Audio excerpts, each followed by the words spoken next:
And our first talk is from John Bangoff from State College, Pennsylvania, National Weather Service Forecast Office, a 5-year retrospective of Pennsylvania's Pathfinder program success.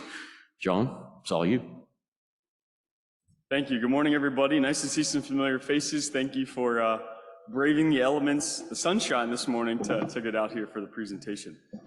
So let's see here. Presentation loading. So here today to kick us off, talking about the last 5 years of the Pathfinder program in Pennsylvania, partnership between all 5 Weather Service offices, Pennsylvania State Police, Pennsylvania Turnpike Commission, PennDOT, Pennsylvania Emergency Management Agency, and then the private vendor for PennDOT and the Turnpike, AccuWeather. I'll be presenting, and then we'll pass it off here in a second to Jeff Jumper. For an idea where we're going, there are the core operational outcomes that we've sought to pursue that have included the following things: pre- and post-season meetings, to be able to form relationships, get in the same room with each other, and make sure that we're all sort of playing from the same sheet of music. The core part of Pathfinder is this winter storm message collaboration that's been done via NWS Chat, and now NWS Chat 2.0 held on Slack. The changeable message sign activation strategies has been a big thing for getting canned templates and making sure that based on the products that we issue and the briefings that we put out, that we're getting some good information out there, and then sharing of the road weather data and webcams. What's been really cool is some of these secondary outcomes that have come out of it, things like awareness week campaigns, research projects, getting all the different maintenance sheds to measure snow for us to get a more dense network, variable speed limit signs, safety and preparedness messaging, and then coordination across all seasons, not just winter weather. So at this point, I'm going to pass it off to former state meteorologist and current deputy director of comms at PEMA, my good friend Jeff Jumper. All right, thanks, John. We figured we're doing a presentation on collaboration and coordination, so we thought we'd split up some of the presentation duties here today. How many of you are familiar with having to deal with imaginary boundaries across different areas, right? It can be a challenge. We looked at this as a unique opportunity. So if you look on the map here, of course, PEMA, we have our counties split up into 3 different regions. Then you look to the right there, Pennsylvania Department of Transportation, they have 11. Number 7 got eaten up somewhere at some point in time, or someone forgot how to count. But nonetheless, you notice how those boundaries don't line up with the PEMA boundaries. And then we also have a turnpike, which is our system where we pay tolls to drive across the state. That is more of a linear system. So of course, those are going across different counties, and it kind of juts up northeast toward the Scranton area. Then on top of it, as John mentioned, we have 5 National Weather Service offices that cover the Commonwealth. And again, having that coordination between these agencies, right? You know, if you are in one of those agencies or one of those organizations, your responsibility is your focal point, right? So prior to Pathfinder coming up, we had some one-on-one conversations, hit and miss, he said, she said kind of stuff. And we thought that as time went on, it was important to get everyone together in one room. So we're thinking pre-COVID, right? You know, getting everyone down into one room. We thought the best solution was to get an independent contractor to come in and facilitate this meeting. And boy, did we get quite a bit of representation there. We had all the Weather Service offices represented, all the logos you see up on top there. Turnpike Commission came, we had PennDOT, Pennsylvania Emergency Management, and then like you said, AccuWeather came into this room and started having conversations on communications. That was our baseline. We need to learn how to talk to each other so we can talk to our public in maybe a unified message. So what do? We first started out by, when we had events coming up, we would get on NWS Chat and start having conversations with each other. So you can see, you know, different folks. You see a couple of names on there. That's Turnpike, of course, is on there. Ruth is our comms director at PEMA. Matt Steinbugle at the Weather Service office in State College, all bouncing ideas back and forth and coming up with a message in real time to say, okay, these are all the messages we're going to use. So we fast forward to putting out a message, build some graphics, right? Incident specific. That individual storm, we would talk about it. Then we thought, you know what, we can probably do a little bit better than this. If we know we're going to have certain hazards in Pennsylvania, now that we're coordinating and talking to each other, why don't we put this all together and pre-plan some messages so they're ready to go? We don't have to necessarily have the coordination on what the message is going to be, maybe the details and when we're going to put it out. So you can see all these different graphics that come up, and you'll notice there's different logos on them. So we have the top left, it's PennDOT. You'll notice some of the same words showing up in the bottom left graphic, which is PEMA, Ready PA. And then you'll notice on the bottom right, as time went on, and John's going to talk a little bit about this, you know, coming up with preparedness weeks. As time went on, we realized, why does everyone have their own individual graphic? right? Can we make one graphic and throw all of our logos on it? And that way, when we're putting it out on our social media platforms and others are, we can either retweet or repost, or everyone has their own different groups that they're trying to reach. It's the same image. It becomes a common theme across the board. So that was one cool thing that came out of it. We were all talking and speaking together, and that was the early parts of this, right? The first year or two, and it has grown immensely since that. The other cool part about building relationships is if you've ever gone out with a group of friends, sometimes you build relationships with other friends, right? We found that we started to be able to have conversations with maybe two groups to kind of tentacle out and do some other work. So if we look at the left-hand side, Pima worked with Weather Service to kind of put some messaging together, and we sat with PennDOT's driver's manual side. We thought, we're hitting people with all these messages on social media that are drivers now, but why don't we educate the next generation of drivers? When they open up their driver's manual, let's put about flash flooding in there, turn around, don't drown. Let's put in there about what snow squalls are, right? Let's educate that group. Yeah, it may take 10, 15, 20 years to get that next group educated, but we were able to put that in there. And then on the right side, we worked with the Weather Service at Pima. Notice all those boundaries that we had showing up here real quick. So you have 3 for Pima, and then you look at the bottom right side and you have 5 for the Weather Service. How many have seen those maps where you can tell where the CWAs are when they post snowfall maps, right? Those imaginary lines. So we worked with the folks at State College and said, hey, could you do us a solid? We sometimes have to make statewide decisions if we're going to move equipment from Erie in the northwest part of the state to Philadelphia to help respond to a snow event or something of the sort. So 2 times a day, 10 and 3 o'clock in the afternoon, 10 in the morning, 3 o'clock in the afternoon, Weather Service offices try to coordinate to make sure their snowfall forecasts line up. There's not some type of a change or difference there. So we had really good success with these, and John's going to talk a little bit more about some of the other partnerships that they were able to develop right from the Weather Service.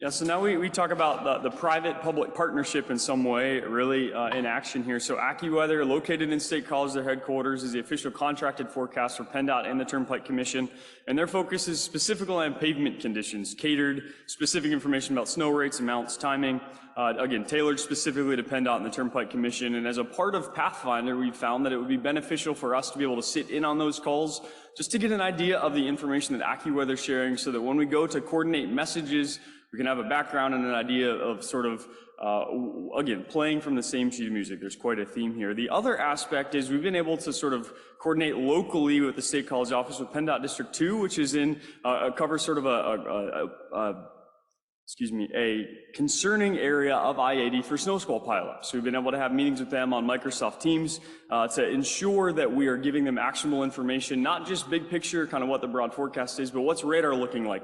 What are the road conditions looking like when we've had a great relationship with them? If you've ever driven on a highway really across the country now, you've likely seen these changeable message signs. And I remember 5-7 years ago driving into work and passing one of these, and occasionally I would say, I'm not really sure that's in our forecast, or that's not quite matching up with my expectation of what's going on. And so through Pathfinder, we've been able to coordinate that messaging. There's now canned pre-configured templates for a variety of weather hazards, snow squalls, fog, heavy rain, etc. And that's been a huge resource, and it's instantaneous as well. So when we put out a snow warning, for example, they can send that to the boards immediately to help get additional information. One of the biggest things that has been, I think, really just cool over the past several years are variable speed limit signs. With snow squall pileups in particular, we found that either slowing down the traffic or reducing the amount of traffic is the best way to mitigate. So these variable speed limit signs were deployed over the last 2 years, 63 of them in the areas that are highlighted. Here's what it looks like on the right-hand side. They can be reduced to 55 or 45 as conditions warrant. And often state police will deploy somebody to the median with their warning lights on to just increase that visibility. And the results have been really encouraging. They've reduced speed, generally 4 to 9 miles per hour when they're activated, very visible with the flashing beacons, and then also the addition of that state police. And then the improved safety is ultimately what we're going for, a 22% reduction in crashes in Clearfield County up in our northwest area, which is very snow squall pileup prone. Another thing, a lot of us meteorologists and scientists love data. The data sharing piece has been really fun. So from a PA Turnpike and PennDOT perspective, we now have access to these MView webcams furnished by Maryland Department of Transportation. We can see actively like streaming videos from webcams across Pennsylvania and down into Maryland to see onset of snow and rain and how road conditions are changing. That's been really fun.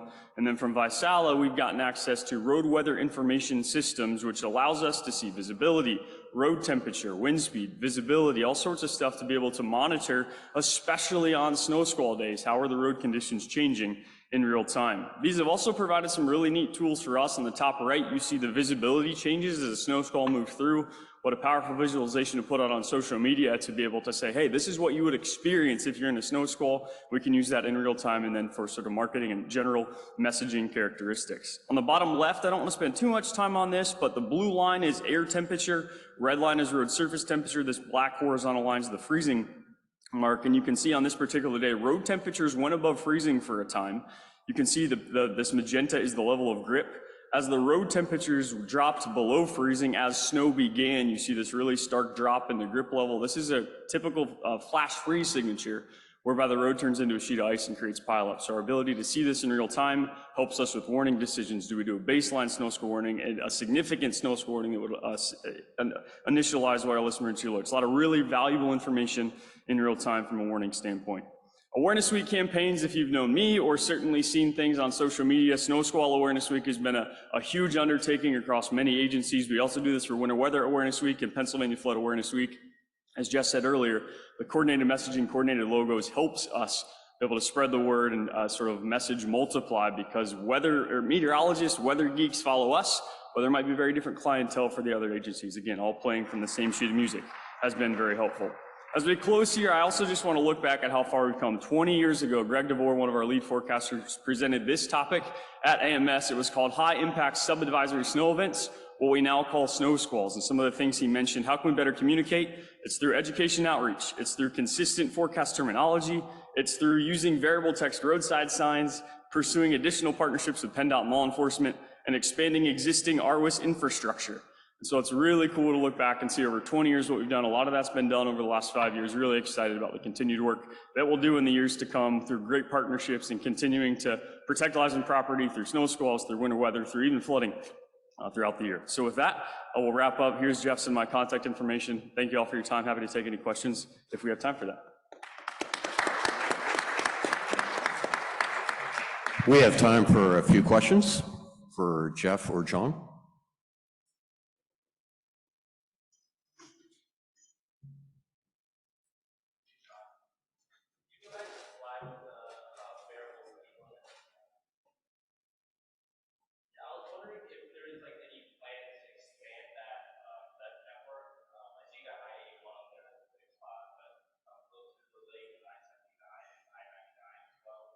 It's pure sort of guessing, I would guess, but each year this is expanded, and I think it's been really successful. So as funding becomes more available, I would anticipate that this would continue to expand. I don't know if like the Pennsylvania Turnpike across South Central PA has plans to do that, though sometimes they'll employ their changeable message signs and adjust things. But I would anticipate, again, pure conjecture, but that this would continue to expand because it's seen great results, and I think is a really powerful tool through the winter. Yep.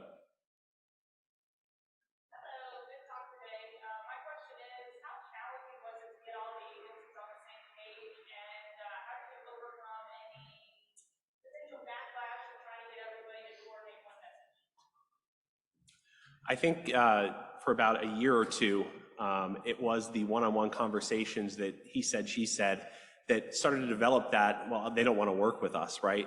I think getting people in the room, having someone go and say, this is an important meeting to have, why don't we come in the room and just start talking to each other, kind of opened up that opportunity that, you know what, we may have some differences, but we all have to do public messaging. We all have to move in this positive direction. I think that was the biggest thing, having that independent facilitator come in and start talking, have a good agenda, have action items you're trying to get out of it. I think that really solved a lot of things.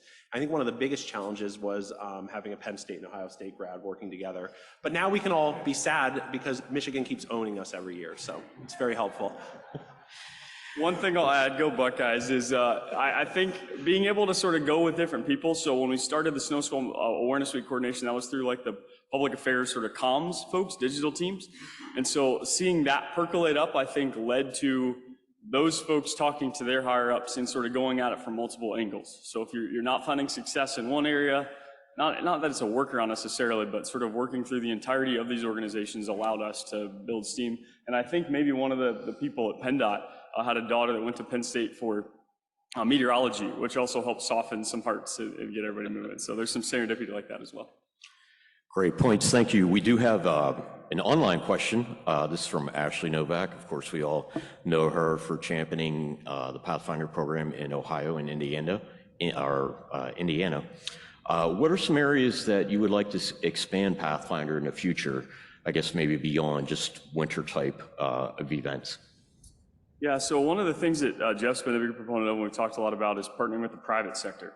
So like hard stop alerts to assist us with pileups and even with rainfall. I think the private sector is going to be a vital partner in disseminating snow squall warnings and getting the information to drivers that need it. And so to me, that's kind of where we're going. We're even working with the academic sector as well as Weather Channel to be able to work on some visualization of graphics and assist, and I think Pathfinder is going to be a really good foundation for those additional efforts to just spread the word and expand our education efforts. Okay, Ryan, one more question.